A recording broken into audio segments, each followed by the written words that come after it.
কিছু তোমার মোস্টা মুস্টি করতেছো কেন? কিসে? I love you. কি বুঝদারো না, ভালোবাসি তোমারে। তুমি কি নেশাপাতি করছো? আমার নিশা হইছে, পেমেন্ট নিশা হইছে আমার। I love you. কত টাকাতে ফুল কিনছো? ভালোবাসার ফুলের কি মূল্য হয়নি? যদি মূল্য জিগা তাহলে তো লাখ টাকা, কোটি টাকা। বাস্তব হইলেও 100 টাকা দিয়ে কিনছি। 100 টাকা দিয়ে গোলাপ ফুল কিনছো? টাকা কি কাবার? হ্যাঁ, 100 টাকা আমি 3 ফুলকপি কিনতে পারতাম। গোলাপ আনছি তোমার খোপা পিন্দনের লিগা। ফুলকপি খোপা পিনবা, ঘুরে বেড়াবা ফুলকপি লইয়া। এই বেরো, বাড়িতে বেরো। বাইরে যাবো না আমি। ও কি বৃষ্টি নামছে নি? নামে নাই, নামবো। মাইরের বৃষ্টি। কইছি আমি বাইরে যাবো না। 100 টাকা নষ্ট করছে। এই যে ফুল এনে রেখে গেলাম, মাথা ঠান্ডা হইলে ফুল নিও।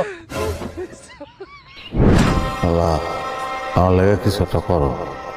এত ভালোবাসি বউটা রে, বউটা আমার ভালোবাসে না। লাগো এমন একটা ব্যবস্থা করে দাও যেন আমার বউ আমার আবার আগের মতন ভালোবাসতে শুরু করে।